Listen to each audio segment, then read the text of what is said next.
Aloha and good morning, everybody. It has been brought to my attention by some of the YouTube viewers' comments that there are those of you out there that seem to think that we have been mistreating and misusing the metals that we're using, and I want to allay any fears that you have that somehow we're abusing and distorting metal in any fashion. It's not true.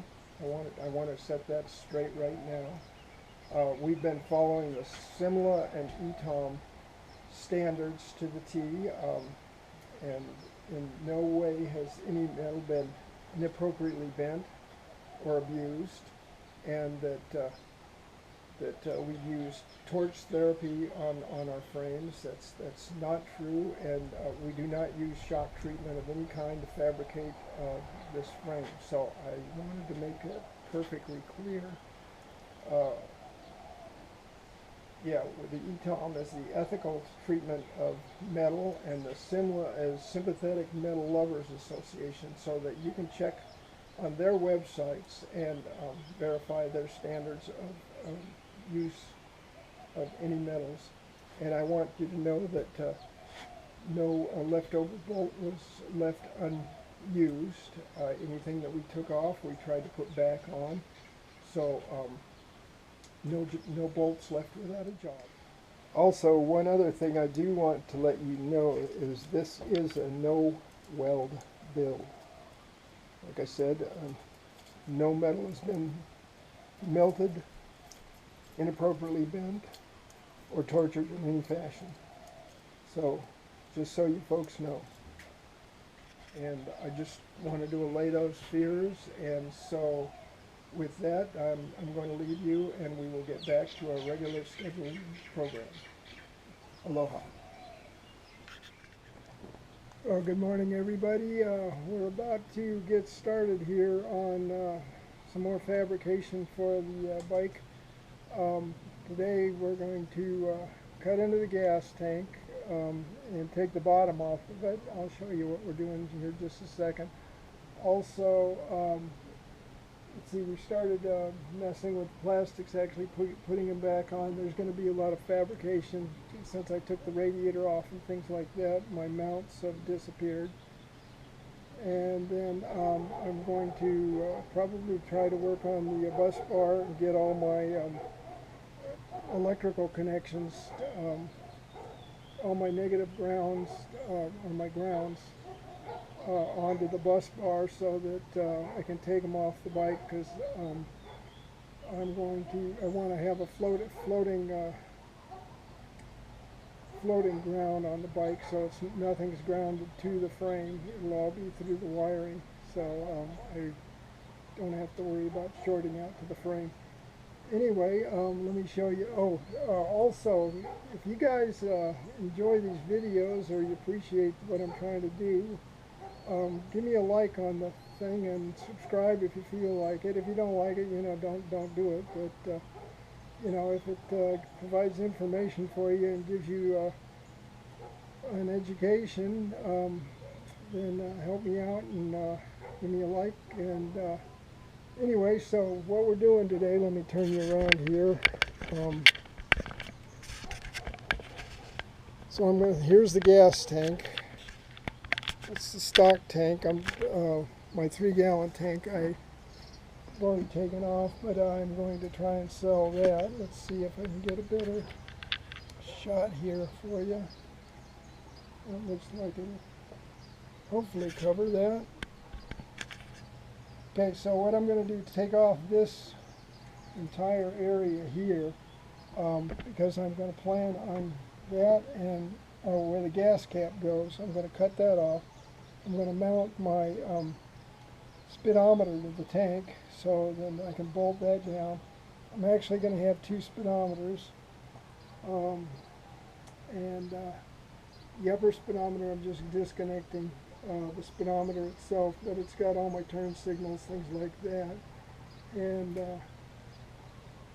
anyway, at this point, that's the plan. I'm going to cut all this guys off, mount that speedometer to the tank, get that cleaned up,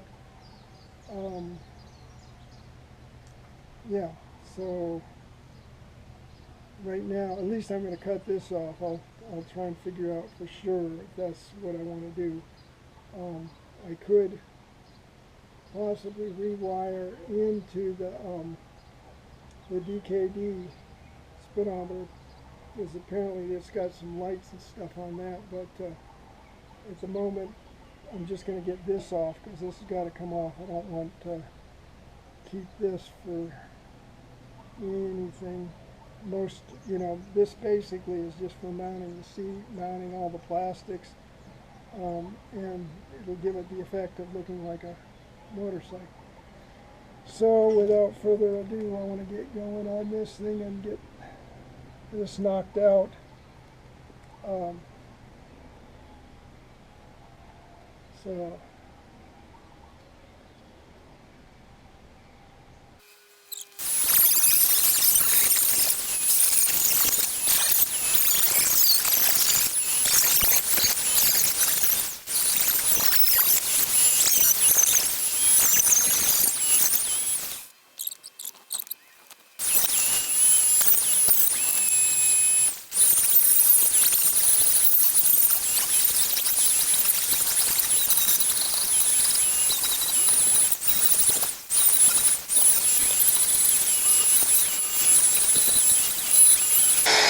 okay.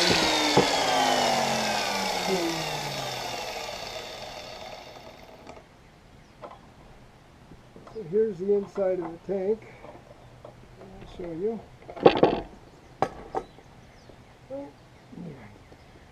There's the top. I don't think we'll be using that again, but never can tell. There's the tank cut out. So by cutting this out, I believe I've allowed the battery to protrude up a little bit. Well, actually, it'll go into the tank a little bit. We'll see if I need that or not. But anyway, so yeah, this provides me with mounting points for my plastics. They mount here and here. The seat clips into here, and I've got mounting points.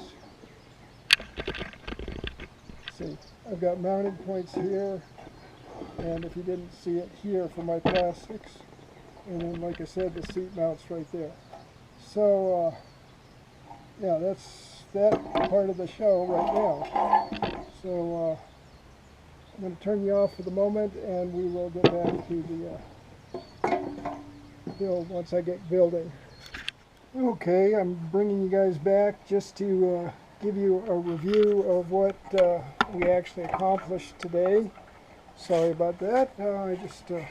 Anyway, as you can see, this is what we did on the gas tank. Cut this out, remove the bottom. So now the battery will actually stick partially into this, I believe. So, and then there was a bunch of stuff, pipes and all kinds of crap inside, so I removed that. And then I had to take the old spacers off that the tank mounted on, because I had the old, an Acerbus tank on here, a 3.2 gallon tank, and I'm putting back the small tank because I don't need a 3.2 gallon tank. So anyway, and then I did a bunch of soldering and wiring. That damn thing.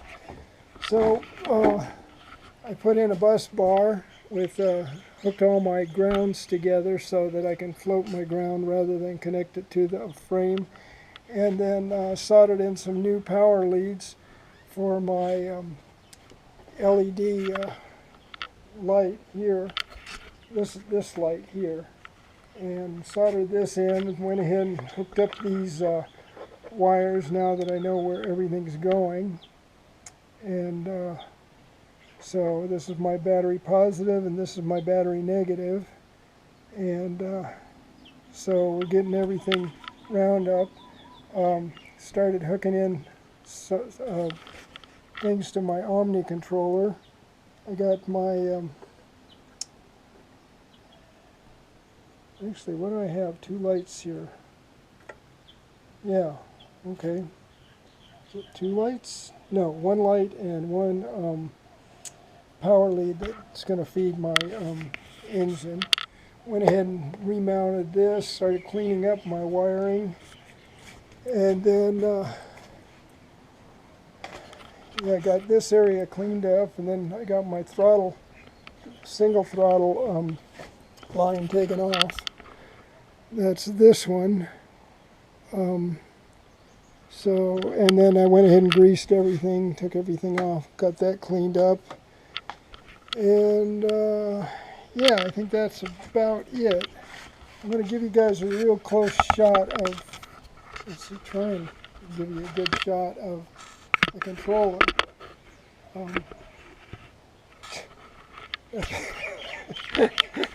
That's probably not the best way to do it, because you're not going to be able to see, you're going to see everything upside down.